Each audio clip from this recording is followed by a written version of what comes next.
कल नागलोई में मुझे रोका गया। अरविंद केजरीवाल ने कहा है, मेरे को रोकने से क्या होगा, केजरीवाल को मत रोको, अपराध को रोको। तो आखिर क्या छुपाने की कोशिश कर रही है केजरीवाल की तरफ से कहा साथ ही दिल्ली असुरक्षित हो चुकी है। दिल्ली की कानून व्यवस्था की जिम्मेदारी अमित शाह की है। दिल्ली दुनिया की सबसे असुरक्षित राजधानी है, अरविंद केजरीवाल कहते हुए नजर आए। बड़ा बयान दिया उन्होंने। जो कानून व्यवस्था की बहुत ज्यादा बुरी हालत होती जा रही है और खासकर पिछले 1-1.5 साल से दिल्ली में जो अपराध बढ़ते जा रहे हैं, कानून व्यवस्था चरमरा गई है, मर्डर्स बहुत होने लगे हैं, व्यापारियों को एक्सटॉर्शन के कॉल्स आ रहे हैं, चारों तरफ महिलाओं के साथ ईव टीजिंग के, बलात्कार के, गैंग रेप्स के, मर्डर के मामले बढ़ते जा रहे हैं। गैंग वॉर्स मतलब कई सालों के बाद गैंग वॉर दिल्ली में देखने को मिल रहे हैं। जिस किस्म के गैंग वॉर एक समय में 90s के दशक में बॉम्बे में देखने को मिलते थे, जब बॉम्बे में अंडरवर्ल्ड का बोलबाला था, उस तरह के गैंग वॉर और शूटआउट्स दिल्ली के अंदर देखने को मिल रहे हैं। आज लोग ये कह रहे हैं कि दिल्ली न केवल असुरक्षित है बल्कि दुनिया की सबसे असुरक्षित राजधानी दिल्ली है। 2022 में 501 मर्डर हुए, जो कि पिछले कुछ सालों में सबसे ज्यादा मर्डर्स हैं, और लगभग पिछले 3 महीने में जितने यमुना पार जितने गैंग वॉर हुए हैं उसमें 20 लोगों की जानें गई हैं। तो हालत बहुत ज्यादा खराब हो गई है। चारों तरफ लोग डर और दहशत की जिंदगी जी रहे हैं। आज से 10 साल पहले आप लोगों ने, दिल्ली के लोगों ने मुझे एक जिम्मेदारी दी थी।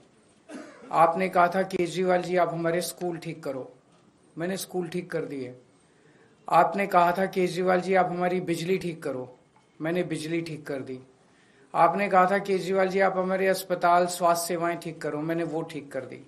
आपने कहा था, केजरीवाल जी आप हमारा पानी ठीक करो। कई पानी में चीजें ठीक की, कई चीजें चल रही हैं, लेकिन सुधार की ओर स्थिति बढ़ रही है। लेकिन दिल्ली के लोगों की सुरक्षा की जिम्मेदारी आपने केंद्र सरकार को दी थी, और केंद्र सरकार में ये सारी जिम्मेदारी केंद्रीय गृह मंत्री अमित शाह जी के ऊपर जाती है। अमित शाह जी की जिम्मेदारी है दिल्ली को सुरक्षित रखने की। अमित शाह जी की जिम्मेदारी है दिल्ली में कानून व्यवस्था को बनाए रखने की। अब उनको भारतीय जनता पार्टी कहना बंद कर दीजिए आप लोग।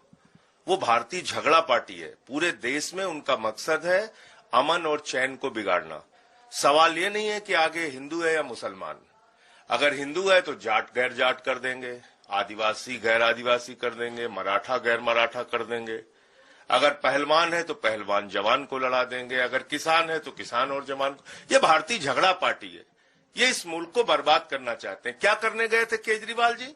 41 साल के एक युवक को चाकुओं से गोद के मार दिया गया, और उसके बाद अगर वहां पर संवेदना जताने के लिए अरविंद केजरीवाल जी जा रहे हैं, 10 साल दिल्ली के मुख्यमंत्री रहे हैं, पार्टी के नेशनल पार्टी के राष्ट्रीय अध्यक्ष हैं, तो भारतीय जनता पार्टी का सांसद वहां पे गुंडागर्दी कर रहा है अपने गुंडों को इकट्ठा करके।